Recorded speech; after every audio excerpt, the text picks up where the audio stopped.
eh Juni 83 ya.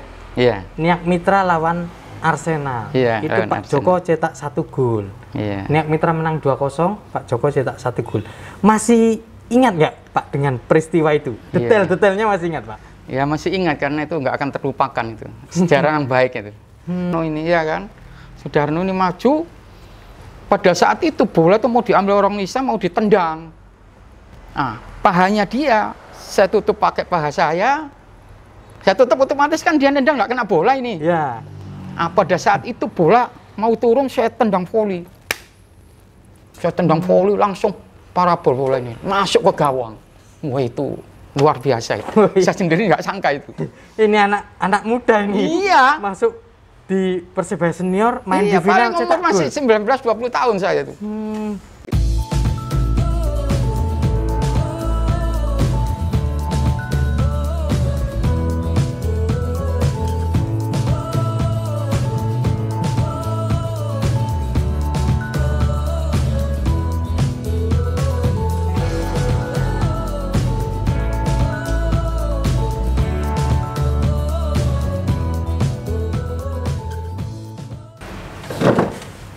Selamat sore kawan-kawan.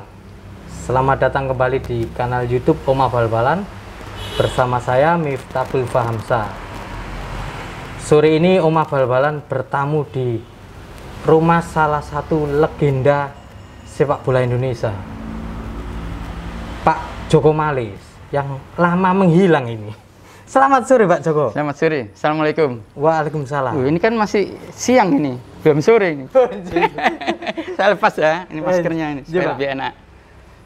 Kenapa sore Pak? Iya. Karena sore itu waktu yang menyenangkan untuk bermain sepak bola. Oh iya, benar juga. Gitu. Nah Pak, Pak Joko ini kan lama menghilang dari lapangan hijau ya. Kalau nggak salah terakhir 2012 Iya. di Persik Kediri. Setelah itu nggak kelihatan sama sekali. Kemana Pak Joko ini? Iya. Jadi begini, pada saat terakhir saya menangani tim, pada saat itu sebelum ke Kediri yang terakhir, saya di United Gresik United di Gresik pada saat itu. Setelah itu baru ke Kediri terakhir. Karena saya lihat perkembangan sepak bola kok waktu itu muncul dualisme kepemimpinan. Nah, itu di situ saya lihat, wah ini nggak menjamin untuk seterusnya, baik untuk pemain, untuk pelatih, itu istilahnya kurang memberi harapan yang terbaik. Makanya karena itu saya akhirnya konsentrasi ke usaha pribadi yang sifatnya itu adalah properti yang sifatnya aset sendiri. Saya pikir begitu. Jadi sudah meninggalkan sepak bola, murni sekarang di dunia usaha Pak, bisnis. Iya, jadi di dunia usaha. Jadi saya waktu itu mencari kesibukan, ya paling senang memang saya itu renovasi rumah, membangun rumah. Setelah itu saya jual. Saya masukkan iklan untuk bagaimana, saya jual. Setelah itu saya beli lagi, saya renovasi lagi, baik di Jombang maupun di Surabaya, Sidoarjo maupun di Sidoarjo dan di Gresik, begitu. Dulu kalau nggak salah saya terakhir ketemu Pak Joko itu mungkin 5 atau 6 tahun yang lalu di rumah Surabaya. Iya. Itu punya usaha roti Pak, bakery. Oh ya, bakery itu putri kami. Jadi putri kami itu namanya Jacqueline, kami atas namakan Jacqueline Cake and Bakery. Sempat beli toko juga, sempat ada toko di Gedangan Sidoarjo itu yang kami buatkan. Tapi karena dia masih kuliah, penanganannya kurang serius, dia karena nggak ada yang mengurusi, saya sendiri masih melatih, ibunya juga masih ada kerjaan sebagai notaris di Jombang, jadi sama-sama sibuk, kakaknya juga pada saat itu juga masih kuliah, semua masih kuliah, jadi akhirnya nggak ada yang nangani. Akhirnya hanya sampai sekarang hanya online aja, saya kira begitu. Dulu juga sekarang Pak Joko tinggal di Jombang ini. Iya, di Jombang. Sudah beberapa waktu ini menyepi di Jombang. Dan dulu seingat saya Pak ya, dulu sempat ada usaha penggilingan padi juga Pak ya? Iya, saya waktu itu, ya itu setelah saya nggak ngelatih lagi, saya juga konsentrasi ke penggilingan padi, di mana itu sewa tempat di daerah Mojo Agung, daerah situ saya sewa untuk beberapa tahun, karena dulunya kan saya bekas pernah kerja di Dolok Jatim. Nah, di situ pengalaman itu saya buat di situ. Tapi juga tidak berlanjut karena saya lihat kok kelihatannya belum belum mendapatkan harapan yang lebih baik.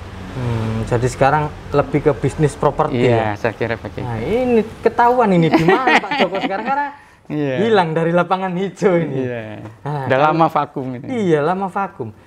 Nah, kalau ngomong soal perjalanan Pak Joko di lapangan hijau, publik Indonesia pasti tidak pernah lepas kenangannya soal Juni 83 ya. Iya. Niak Mitra lawan Arsenal. Iya, itu Pak Arsenal. Joko cetak 1 gol. Iya. Niak Mitra menang 2-0, Pak Joko cetak 1 gol. Masih ingat nggak Pak dengan peristiwa itu? Detail-detailnya masih ingat Pak? Ya masih ingat karena itu nggak akan terlupakan itu. Sejarah yang baik itu. Karena itu adalah Niak Mitra itu memang klub yang betul-betul profesional. Jadi istilahnya semi profesional yang istilahnya dikelola secara profesional oleh Pak Wenas itu, almarhum Pak Wenas. Pelatihnya juga Pak Basil itu memang cukup berpengalaman. Baik sebagai pelatih nasional maupun sebagai klub Niak Mitra itu. Jadi di situ saya sebagai pemain pada saat itu bersama teman-teman bertekad untuk bagaimana bisa kita itu memenangkan menghadapi Arsenal itu. Karena yang sebelumnya main di Jakarta, di Makassar, di Medan, di mana-mana di Bandung, menang terus dan menangnya 4-0, 6-0. Nah, Niak Mitra gimana ini ya supaya bisa menang itu. Akhirnya Pak Wenas itu satu minggu sebelum bertanding ketemu Arsenal pada saat itu masih main di Makassar atau di Jakarta. Pak Wenas itu mendatangkan video-video untuk bagaimana dari sejarahnya Arsenal ini.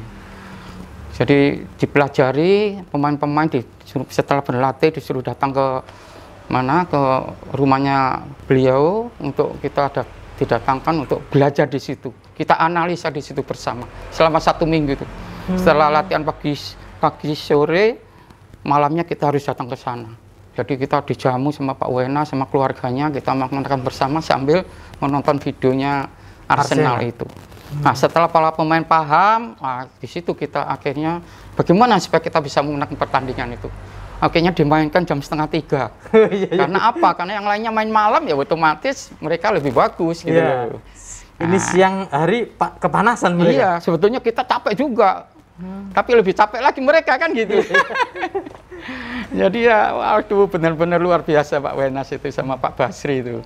Jadi teknik kita kuasai, lawan sebelum bertanding kita tahu kelemahannya mereka, kelemahan dari Arsenal pada saat itu dia diperkuat oleh Pit Jennings menjaga gawangnya, terus ada 5 pemain nasional yang ada di posisi stopper libero sama gelandang sama pemain depan.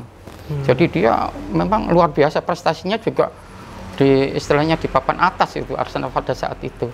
Masih ingat proses golnya nggak Pak? Ingat, karena pada saat itu memang dengan adanya Fandi Ahmad sama David Lee, pemain kita yang impor yang kita datangkan dari Singapura itu memang luar biasa itu. Jadi Fandi Ahmad ini memang luar biasa dia, talentanya luar biasa dan dia cetak gol yang pertama itu. Iya. Babak pertama menit ke berapa itu? Nggak salah menit 37 ya? Iya, sekitar 37. Nah, 37 dia volley dari luar pojok luar daerah penalti itu. Dia volley masuk ke pojok itu luar biasa itu.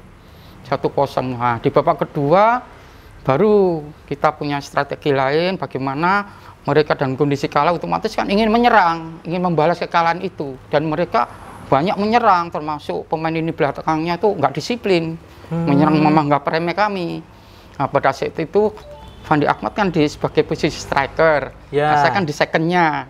Nah, pada saat itu saya dapat bola, kalau nggak salah waktu itu Rudi Kaljas dapat bola diberikan ke Fandi Ahmad.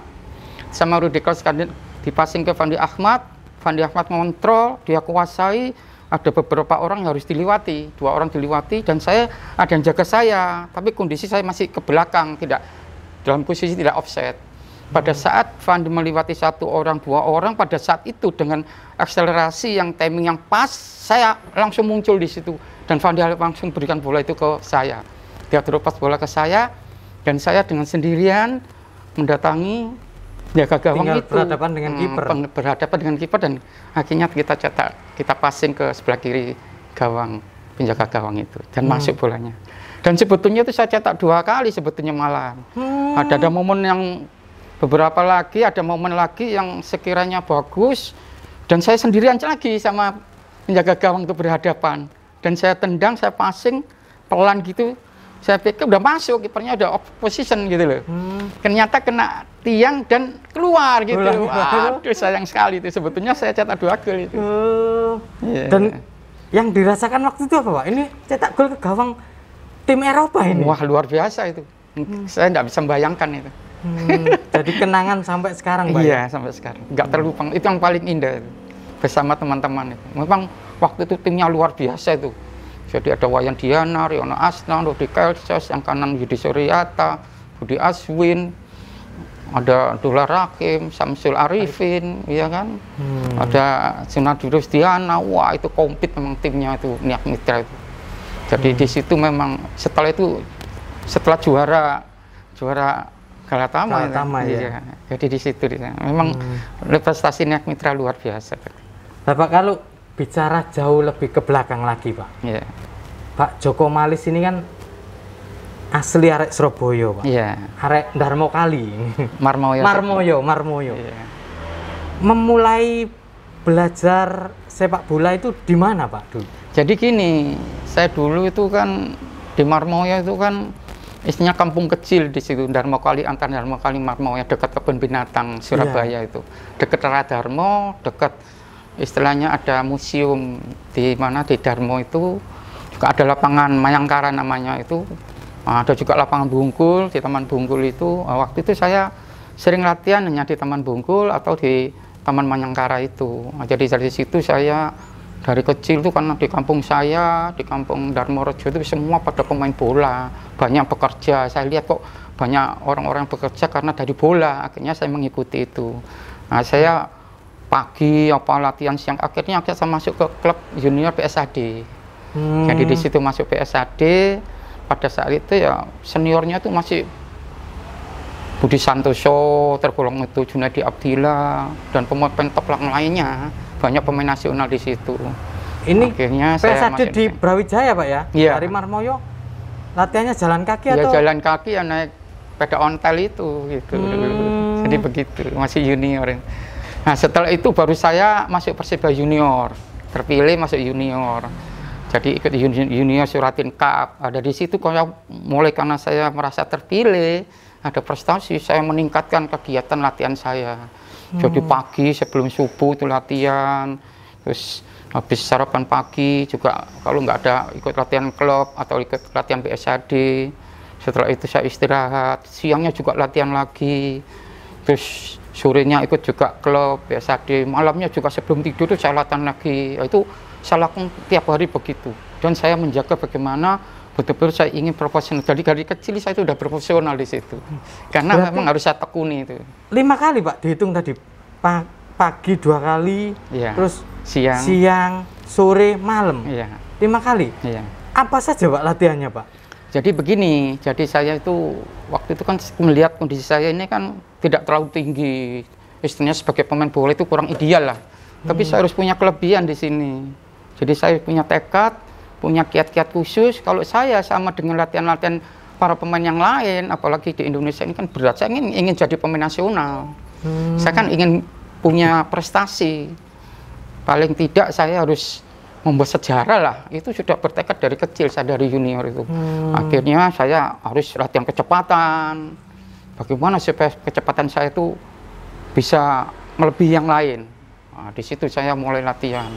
Jadi saya latihan interval dari Jalan Marmoyo itu, yang di Radarmo itu kan ada tiang-tiang listrik itu, saya latihan interval. Sprint, antara tiang itu kira-kira 25 meter itu. Sprint, jogging itu sampai Tugu Pahlawan, kadang-kadang sampai di Kota Madya Surabaya itu, sampai di situ.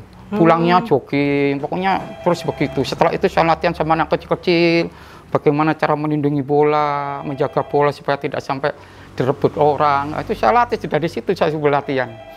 Nah, setelah itu saya pagi ikut klub. Klub kan pasti macam-macam ya, saya ikutin aja klub itu. Tapi sebetulnya saya sudah siap.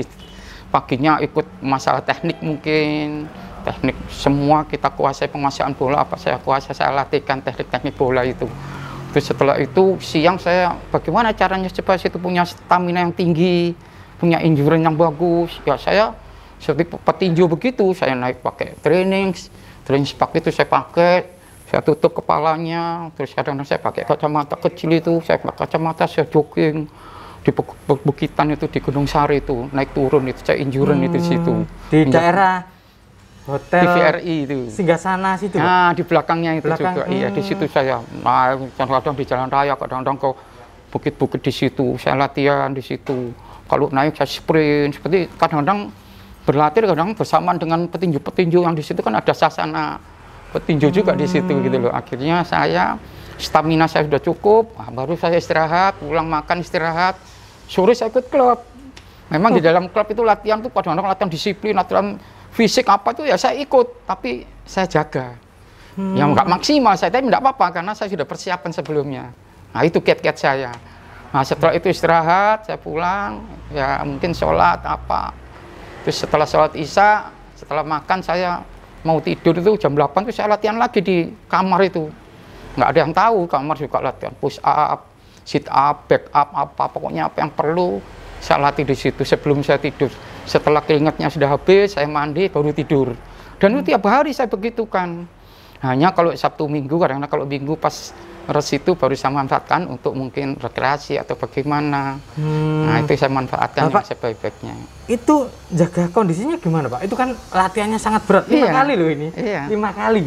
Dan ini tuh memang tergantung dari kita. Yang pertama, kita harus nutrisinya harus bagus, vitamin, terus apapun pokoknya makanan tuh yang betul-betul yang sesuai dengan kebutuhan. Itu saya lakukan.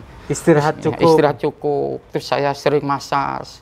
Sekarang berenang apa. Pokoknya bagaimana caranya nggak sampai hamstring atau sampai sakit semua atau sampai cacat enggak. Jadi semuanya saya jaga betul itu. Itu bertahun-tahun begitu sampai saya jadi pemain nasional. Gitu. Dari pola latihan itu ya akhirnya masuk. Itu di apa ya? Ketika sudah di Persebaya Junior dibiasakan seperti itu dan Persebaya Junior kan nggak salah juara Pak ya? Iya juara Suratin Cup itu kebetulan finalnya itu di Surabaya menghadapi Semen Padang. Dan yang namanya Hafid Ali yang striker yang jagang saya itu dia tinggi besar itu, saya kecil ini. Saya diancam, wah ini Joko Malis ini harus dihajar ini.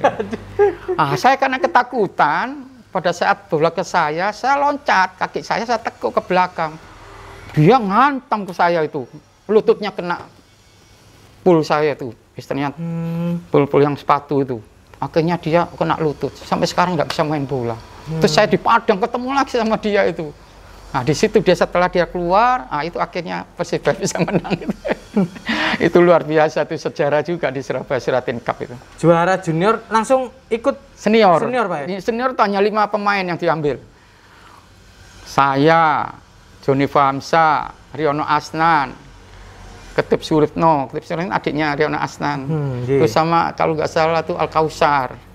Itu jadi ada 5 orang yang diprioritaskan untuk masuk ke senior, gabung sama termasuk waktu itu masih almarhum Pak Waskito masih ada, Abdul Qadir masih ada, terus banyak pemain-pemain senior waktu itu. Hadi Ismanto Pak. Hadi Ismanto, Nyoman, Budi Santoso, Rudi Kelces masih sudah senior dia tuh. Kipernya Mas Suharsoyo sama Mas Didi Nur Hadi, terus masih banyak lagi lah saya yang bisa masih waktu itu mungkin. Dan ikut Mas naik langsung ikut bagian dari Persebaya juara. Jadi pada saat itu main di Senayan, saya sama Riono Asnan yang diberi kesempatan main. Tapi Joni Fahamsa juga main. Terus semua pada main yang mudah-mudahan dikasih kesempatan pada saat di divisi utama itu dikasih kesempatan main. Tapi pada saat yang final itu saya sama Riono Asnan yang ditampilkan. Dan saya cetak gol pada saat itu. Istimewa memang Pak Joko. Tahu kenapa saya cetak gol? Itu juga sejarah cetak gol itu. Saya tendang bola pada saat itu menghadapi Persija. Kipernya itu Suwarno. Liberonya itu Oyong Lisa, stopernya itu Suhaib Rizal. Ini toko ini pemain legendaris juga ini. Kipernya Sudarno mungkin Pak? Iya, Sudarno. Almarhum. Iya, almarhum. Sudarno, Oyong Lisa, Suhaib Rizal. Terus Iswadi Idris, semua pada saat di situ. Nah, pada saat itu saya cetak gol kalau nggak salah di tengah lapangan saya cetak gol itu. Jadi ceritanya begini, ada bola mantul karena kita kan kena serang ini. Setelah menang 1-0 kalau nggak salah itu Rudiger cetak itu nggak salah itu. Terus kita dibalas masih 1-1. Nggak tahu itu saya lupa itu 2-1 apa 3-1 itu. Pokoknya menang. Pada saat saya dapat umpan dari penjaga gawang kita melempar bola atau menendang bola ke tengah lapangan, pada saat itu Oyong Lisa sama Syarifan maju, mantul bola itu ke saya. Pada saat pentulan pertama itu bola naik, dianggap bola itu akan saya bawa, akan saya dorong. Tapi secara otomatis kok saya tuh punya naluri penjaga gawang ini pasti maju ini. Karena hampir setengah lapangan kan, otomatis penjaga gawang maju. Sudarno ini, ya kan. Sudarno ini maju. Pada saat itu bola itu mau diambil orang Nisa, mau ditendang. Nah, pahanya dia, saya tutup pakai paha saya tutup otomatis kan dia nendang nggak kena bola ini. Ya. Nah, pada saat itu bola mau turun, saya tendang volley. Langsung parabol bola ini masuk ke gawang. Wah, itu luar biasa itu. Saya sendiri nggak sangka itu. Ini anak muda ini. Iya. Masuk di Persebaya senior main di final cetak gol. Masih 19-20 tahun saya itu. Penonton itu hampir 100 lebih, 110-an. Penuh sampai pinggir Central Band itu penuh. Sedangkan saya pertama kali main di Senayan. Padahal ini kalau mental nggak siap, iya, mentalnya nggak siap, nggak bisa begitu. Luar biasa. Nggak ada rasa grogi waktu itu, Pak? Justru saya motivasi, saya punya tekad. Penonton yang banyak ini saya harus buat sejarah, itu yang tadi saya katakan. Iya. Dan akhirnya cetak gol di final, juara, Pak. Iya. Ini saking istimewanya Pak Joko. Dipanggil tim nasional akhirnya, Pak ya, senior, Pak ya. Iya. Ke SEA Games 79 itu ya. Iya. Nah, ini SEA Games. Tapi sebelumnya itu niat kompetisi juara. Setelah juara mempertahankan itu. Jadi begitu. Mendatangkan Fandi Ahmad sama siapa itu David Lee itu karena Pak Wenas berkeinginan, Pak Basri berkeinginan bahwa bagaimana cara mempertahankan kan lebih sulit. Iya. Ada pemain asing sekarang. Nah, itu di situ. Itu kan setelah SEA Games, Pak. Iya, setelah Persebaya juara, masuk tim nasional untuk SEA Games 79 ya, saya dipanggil itu. Itu ada momen Pak Joko semifinal kalau nggak salah, ada nendang penalti, Pak. Ya. Ceritanya gimana itu, Pak? Jadi gini, saya itu sebetulnya masuk ke tim nasional itu ada beberapa junior aja yang datang, yang dimasukkan itu. Saya, Joni Fahamsa, Riono Asnan, ada beberapa itu, termasuk Adi Esmanto itu sudah lebih senior dari saya. Terus beberapa pemain lagi, semuanya tuh senior semua. Risdianto, Roni Pati, Roni Pati, Mas Risdianto, termasuk Oyong apa itu Iswadi Idris dan banyak sudah pemain-pemain nasional itu. Yones Auri, terus termasuk Simpson Rumah Pasal, termasuk banyak, saya sampai nggak ingat lagi itu karena sudah terlalu lama. Nah, di situ saya seleksi dulu, seleksinya pelatihnya Wilkover, pelatih Belanda itu. Asistennya Mas Sartono sama Pak siapa itu yang lupa saya, Pak. Siapa itu? Nah, di situ seleksinya ketat itu. Saya itu sama Wilkover itu sering saya dimarahi, saya ditegur. Kamu itu main bola jangan ragu-ragu, nggak boleh main bola ragu-ragu. Jadi kamu kalau ragu-ragu kamu nggak akan bisa berhasil. Nah, seleksi itu hampir saya tuh karena saya harus bersaing sama Adi Semanto sama beberapa pemain yang lainnya. Kalau saya seandainya kamu main bola masih ragu, kamu nggak akan terpilih. Begitu kan saya dimarahi sama pelatihnya. Saya dibantu sama pemain senior, almarhum Iswadi Idris, almarhum Roni Pati, terus Mas Risdianto, terus beberapa pemain senior membantu saya. Ayo cok. Pokoknya latihannya itu saya banyak didukung gitu loh. Akhirnya saya terpilih. Nah, pada saat saya terpilih itu pada saat semifinal itu saya diturunkan. Nah, sebelumnya nggak diturunkan. Saya nggak tahu mengganti siapa itu. Terus adu penalti gitu loh, lawan kalau nggak salah lawan mana belum tahu, nggak ingat saya siapa lawannya.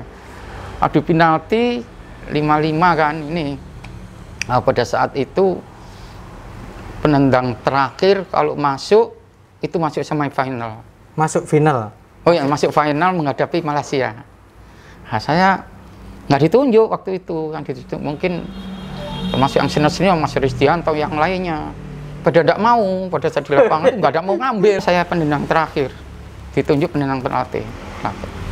Nah, itu skor sama, nggak salah 4-5 ya, 4-4 nggak salah ya.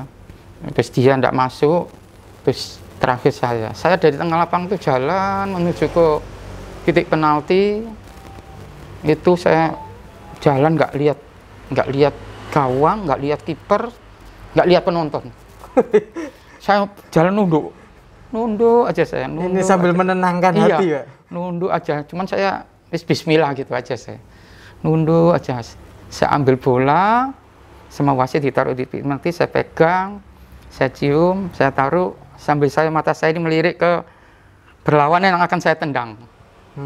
Saya berlawan, saya tendang ke kanan, saya melihat ke kanan, saya lirik ke kanan, penjaga gawang kok lihat saya terus ini. Nah, pikiran dia, saya menendang ke kirinya dia. Pada saat saya taruh, saya mundur itu saya hitung, karena pada saat berlatih itu saya hitung. Mundur berapa langkah, maju berapa langkah, sudutnya bagaimana, cara menendangnya pakai mana, pakai instep itu. Terus akhirnya saya kira-kira 5 langkah nggak salah itu, sambil lari pelan, saya tendang pokoknya. Saya tendang, wah saya sudah langsung kaget. Ternyata kena tiang dan masuk. Wah, itu luar biasa itu. Luar biasa, kaget sendiri. Waduh, semua pada udah masuk berdatangan itu. Akhirnya final. Akhirnya final ya? Itu. Sayang ya. Final kalah dari Malaysia, Pak ya? Ya, itu Mukhtar Dahari yang masih Sinchan Aun sama Mukhtar Dahari yang top-topnya Malaysia itu. Kita kalah 1-0. Itu pelatihnya Will Culver itu. Wah, itu luar biasa. Tapi itu sejarahnya begitu. Kekalahan di SEA Games itu terobati apa? Perjalanan bersama Niak Mitra, Pak. Iya, dapat ya Agakan, Pak ya. Iya, Agakan juara di sana. Agakan itu juga lucu karena pada saat main pertama itu kira-kira ada 23 tim itu. Baik dari Korea Selatan, Korea Utara, pokoknya 23 negara itu diundang sama Piala Agakan itu. Setiap tahun begitu. Nah, kita diundang atas nama karena Niak Mitra juara. Sama waktu itu PSSI belum juara, Pak, Niak, Pak? Belum ya? Belum. Yang pertama belum? Belum, yang pertama kan juara Galatama pertama kan Agakan dulu ya? Iya, Galatama kan nggak salah, yang pertama Warna Agung juaranya. Oh gitu, ya. Cuma yang wakili? Ya kedua kita, yang kedua. Terus akhirnya itu kita berangkat ya. Nah, pada saat itu main sama Korea Selatan ini ceritanya. Itu yang luar biasa itu Dolar Rahim itu. Wah, dia pemain terbaik itu. Samsul Arifin juga. Samsul Arifin top skor. Pada saat itu, saya baru main pertama, saya kan gandengannya Samsul Arifin ini. Ya. Duet ini, Samsul striker, saya secondnya. Jadi saya itu 4 kali, saya sebagai pemain bola di Galatama itu, di Niak Mitra itu, sama Samsul Arifin, dia top skor pada saat itu. Yang kedua sama Fandi Ahmad, dia top skor. Samsul waktu itu nggak salah 30, saya 27 gol. Jadi Niak Mitra cetak 100 lebih, diborong Samsul 30, saya 27 gol. Yang lainnya Rudi Kelces, Dolar Rahim, Sunarti, dan yang lainnya. Terus pada saat Fandi Ahmad cetak 14 gol, top skor juga waktu itu dia. Saya run up 10 gol. Ya. Nah, di Yanita Utama, saya sama Bambang Nurdiansyah, Bambang top skor. Wah, pada saat itu berapa dia? 2 kali dia top skor. Dan 2 kali saya run up top skor.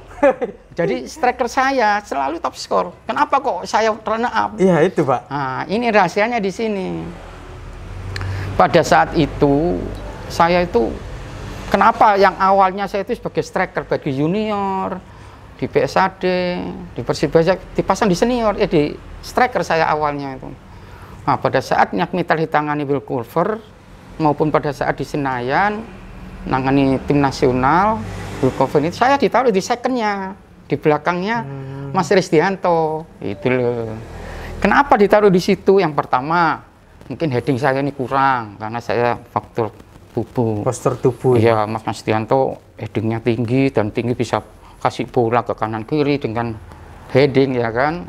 Heading bolnya itu kan bagus-bagus rata-rata kalau striker itu tinggi. Nah, saya di stack second. Saya dikasih tahu sama Will Cover, kamu contoh seperti Ispadi Idris itu almarhum. Bagaimana dia akselerasi dengan bola.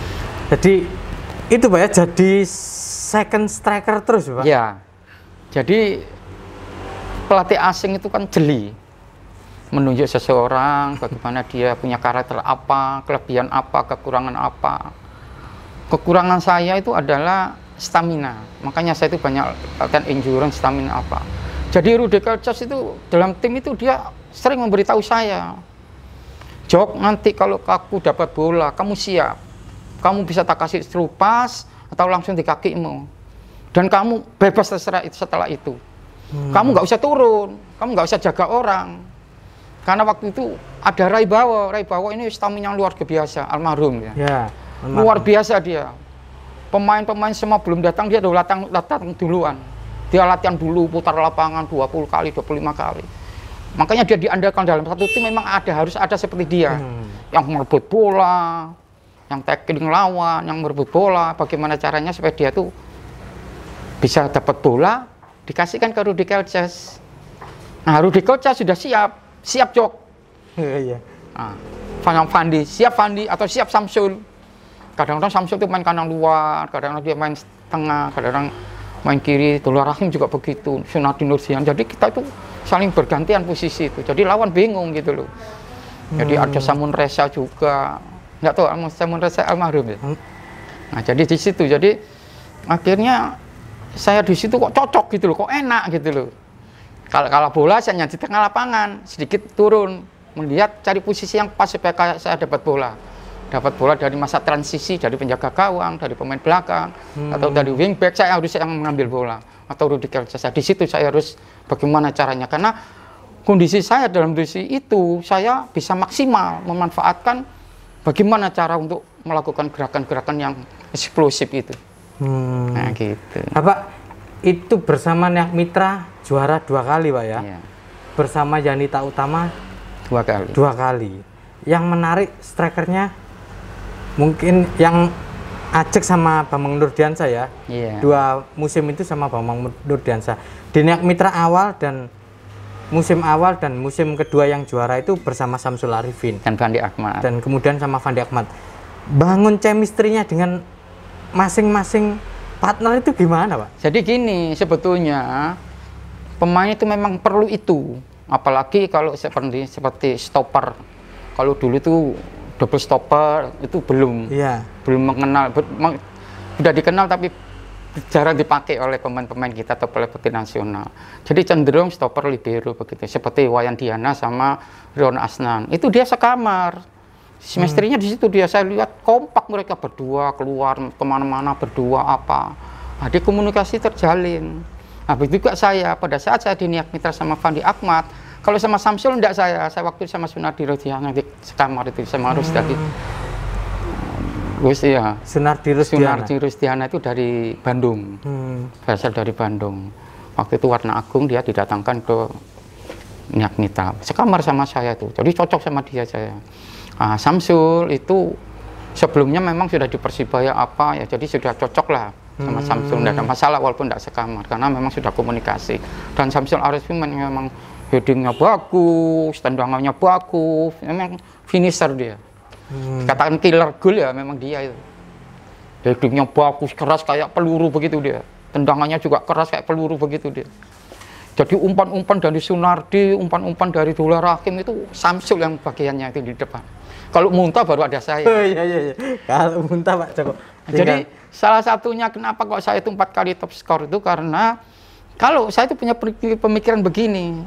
Kalau saya memberi umpan ke Samsul atau ke wing sayapnya dua-duanya ini dan sulit cetak gol sampai mendekati terakhir-terakhir itu, nah, saya punya tekad, saya harus cetak gol. Itu prinsip saya.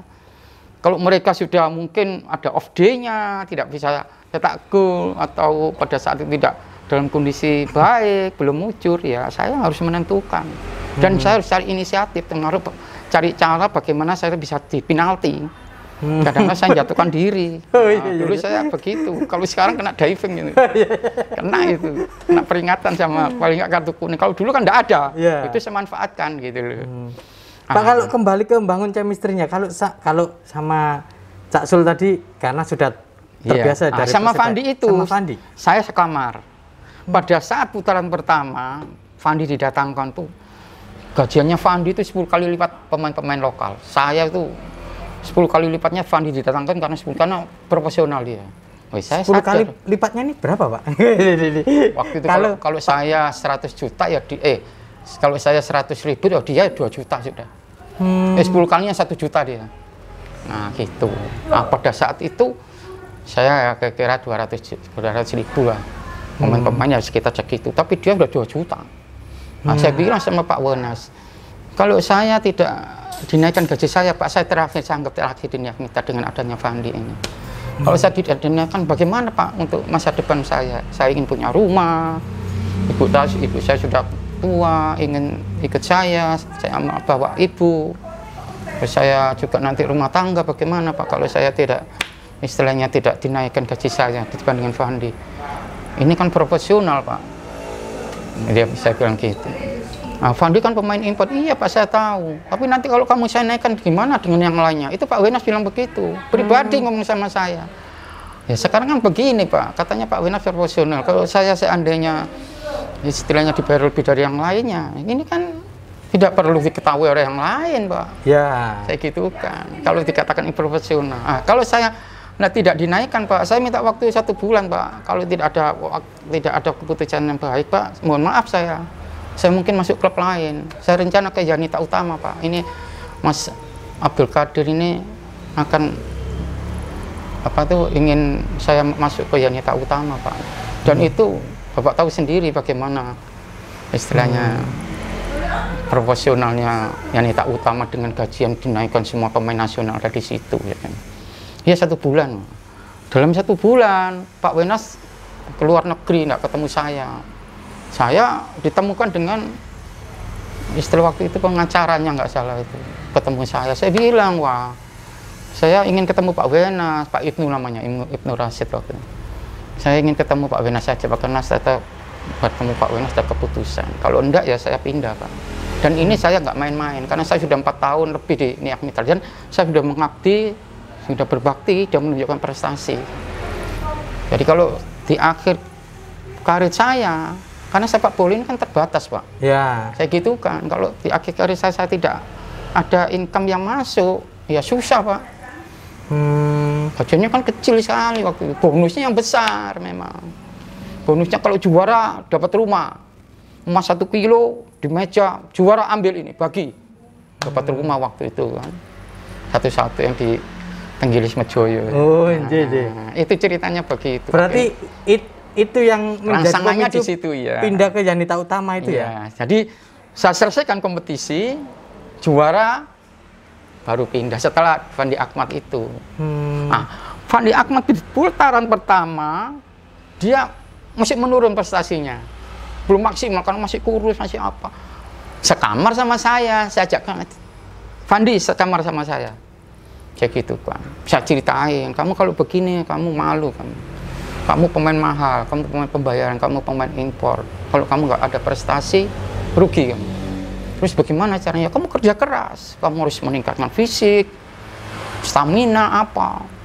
Mungkin pada saat break kompetisi setengah putaran pulang dia ke Singapura ya. Ya, baliknya dia bawa hidrolis alat-alat itu untuk tangan, untuk kaki, untuk pokoknya semua perut apa dia.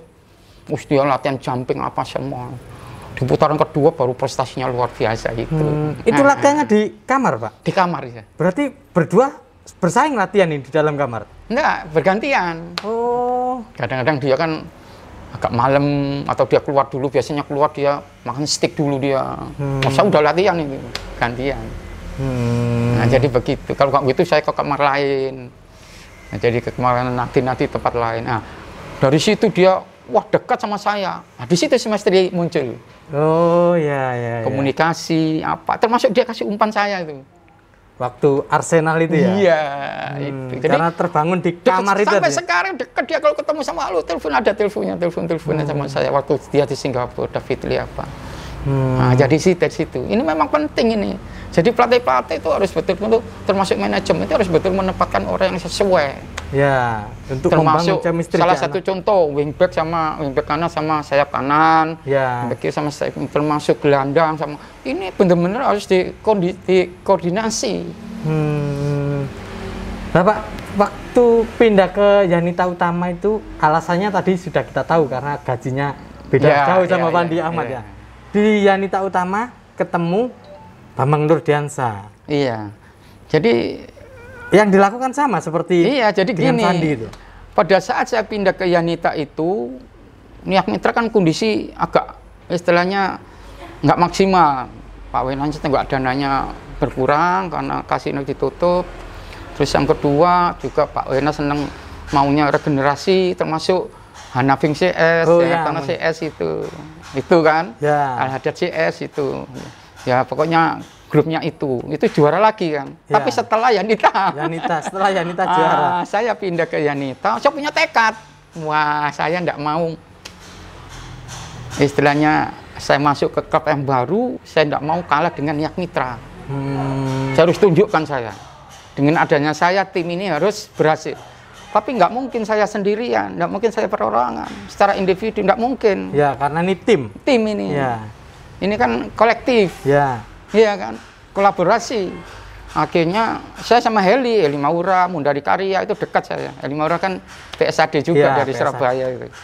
Akhirnya ngomong, kebetulan bosnya senang sama saya, Rudi Kelco sama Yudi Suryata bertiga. Seneng kan, saya sampaikan, Pak, kalau seandainya tim ini ingin berhasil, ingin juara, Pak, harus disiplin yang pertama. Yang kedua, materi pemain harus menunjang. Pelatih bagus, ya gitu kan gitu. Bila perlu, ini kan di Jakarta, Bapak kan ada dana. Kalau bisa ya materi pemain yang bagus-bagus, yang punya mentalitas bagus, yang punya karakter, yang punya target juara, diambil, Pak.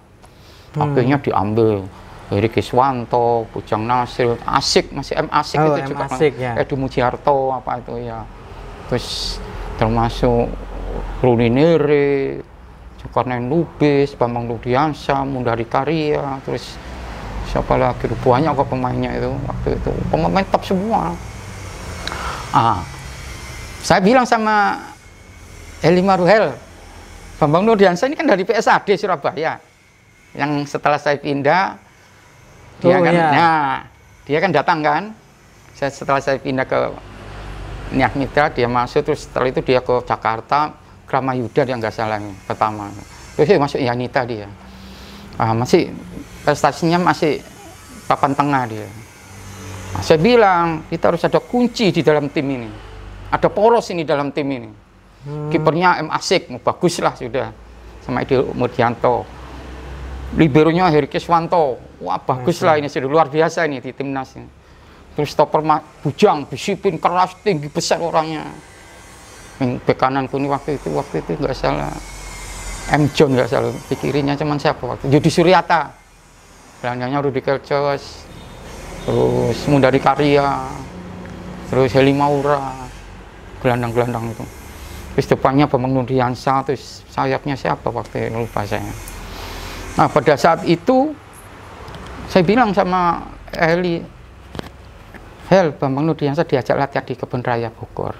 Kalau kamu ingin juara, harus kita latihan, harus ekstra latihan, terutama endurance stamina.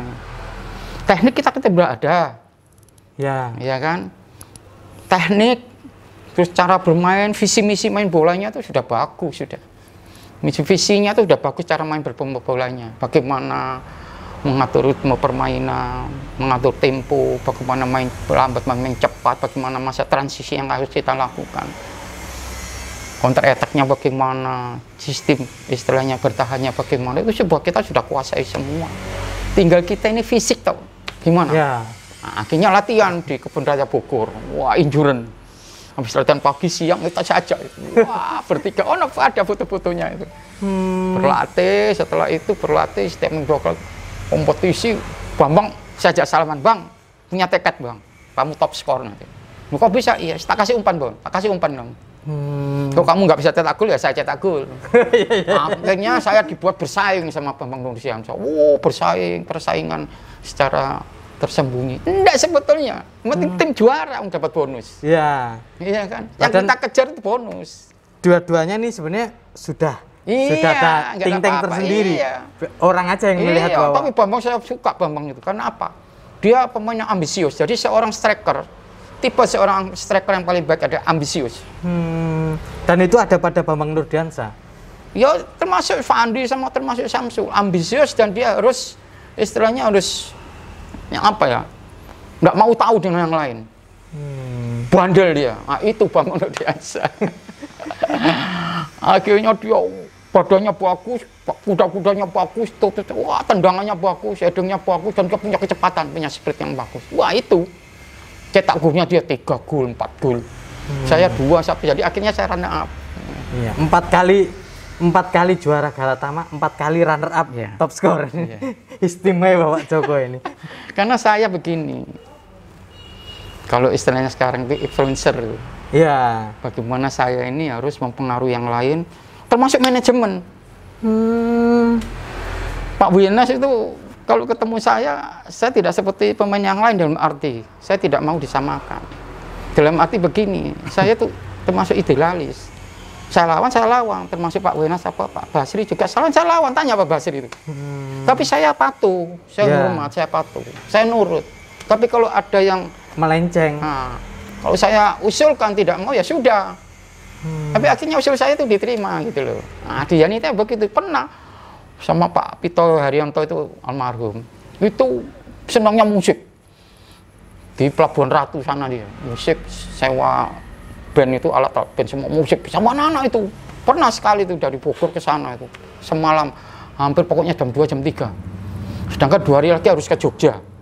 Saya bilang, Pak, kalau ini terus begini Pak, hancur Pak, gagal. Sekali, oh ya, dia kan baik masih sayang sama saya. Ya, main terus. Kayak kalau jam 10, saya bilang Pak, kalau kita tidak tidur ke hotel ini, kita besok pagi-pagi harus berangkat Pak, bagaimana? Ya sebentar lagi sekarang masih. Oh setelah itu dia, wah bubar, naik mobil berangkat kembali ke. Pikiran saya paling saya keluar gitu aja ya kan. Tapi saya sudah mengingatkan karena target sesuai dengan target, sesuai dengan komitmen gitu loh. Walaupun dia yang bayar kan. Akhirnya begitu saya pulang sama Nana pulang pagi-pagi subuh-subuh itu sebelum mau latihan Pak Pipitnya tuh keluar bawa mobil yang untuk berburu itu. Terus dipanggil, Jok sini Jok. Ya Pak. Saya nggak ikut ke Jogja, kamu aja sama yang lainnya ya. Sudah saya serahkan semua ke manajer. Saya berangkat ke berburu. Sedangkan biasanya ikut dia. Nah, pikiran saya gini Pak, kalau main di Jogja kalah, kamu cari Bumi Raya ya.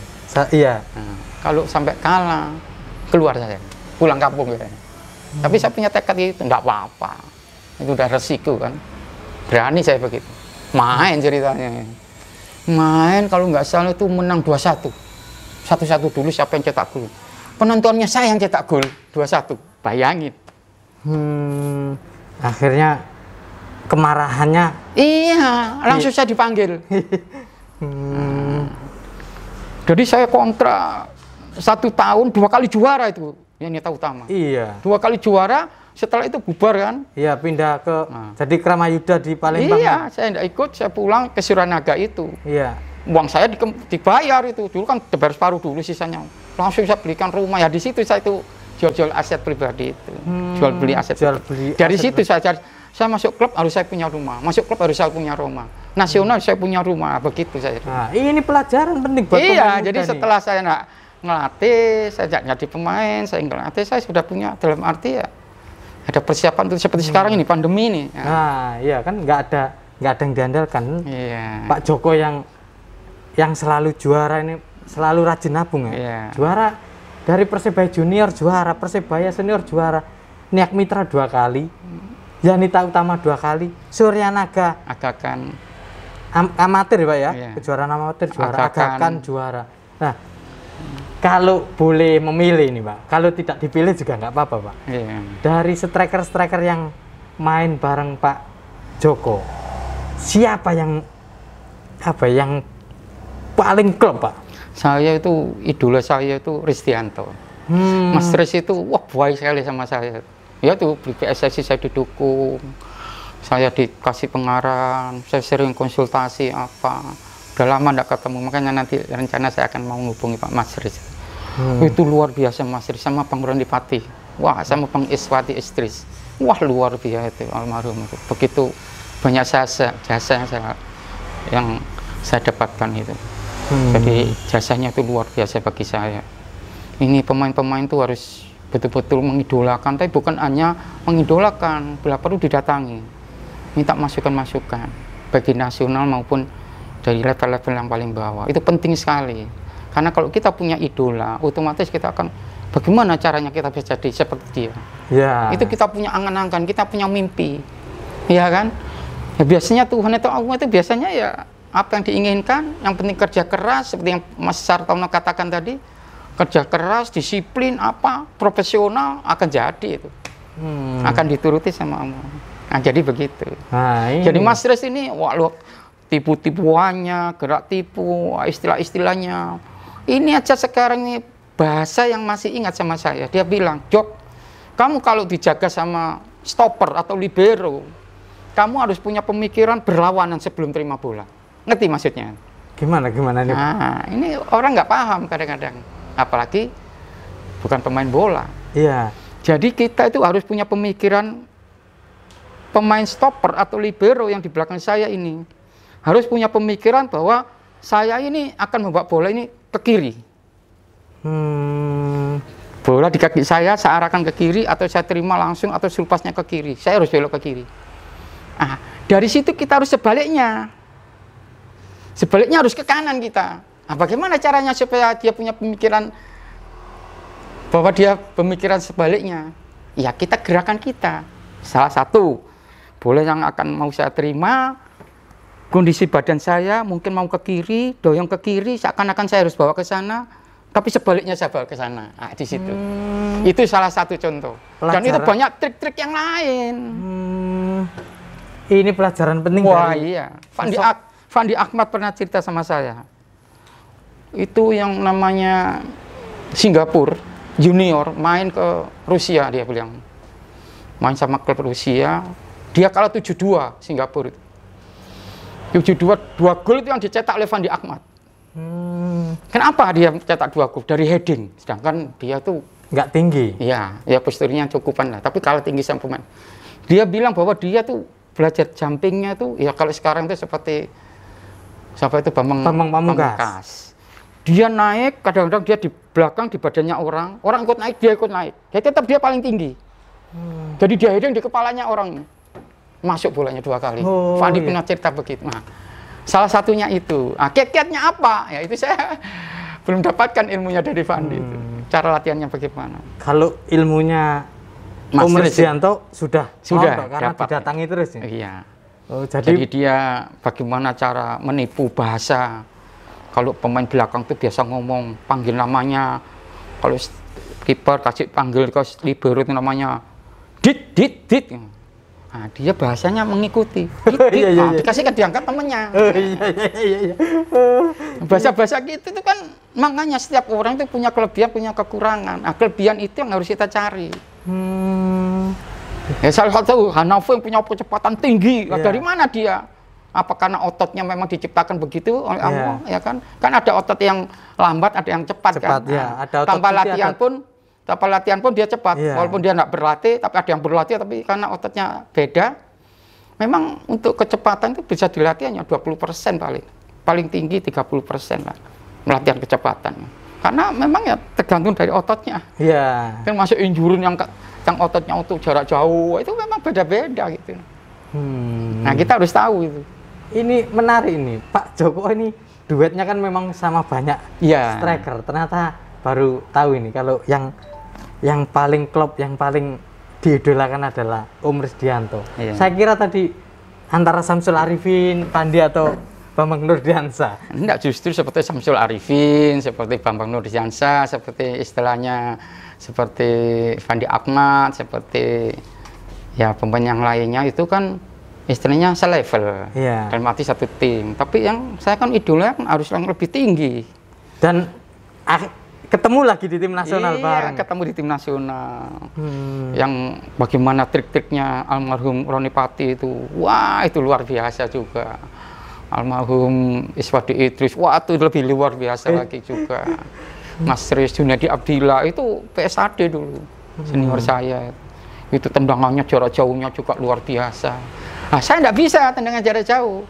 Dari saya ini selama main bola cenderung tendangan saya itu jarak pendek semua. Nipu-nipu kiper, kadang kiper jatuh ke kiri, saya tendang ke kanan. Saya pernah heading, mata saya sebelah sana, ke kanan gawang, kipernya terbang ke kanan saya gawang, bolanya masuk ke kiri. Nah, itu kan tipu-tipu semua. Itu yang ada pada saya. Nah, saya harus manfaatkan itu, maksimalkan itu. Jadi tidak perlu kita yang kurang ya tetap ditingkatkan, tapi yang sudah punya kelebihan itu sebagai senjata. Kartu asnya di situ, kartu asnya di situ. Ini menarik obrolan bareng Pak Joko. Ini banyak sekali banyak sekali pelajaran buat pemain-pemain muda. Iya, sebetulnya memang saya tuh ingin membuat buku ya seperti autobiografi ya, termasuk yang lain-lainnya, termasuk kepelatihan, karena saya kan sering mencatat jadi sebagai pelatih juga begitu. Jadi saya sendiri juga dapat ilmu akan saya salurkan bagaimana caranya, cuman waktunya masih belum ini. Ya. Ini nanti kita ngobrol lagi nih Pak Joko soal perjalanannya Pak Joko sebagai pelatih. Wah itu ini lebih seru lagi. Iya. Nah, itu dulu kawan-kawan obrolan bareng Pak Joko tentang perjalanannya sebagai pemain. Setelah ini episode berikutnya kita ketemu obrolan bareng Pak Joko lagi tentang perjalanannya sebagai pelatih. Terima kasih banyak Pak Joko atas waktunya. Selamat sore. Selamat sore. Saya ngikuti selamat sore sekarang. Iya.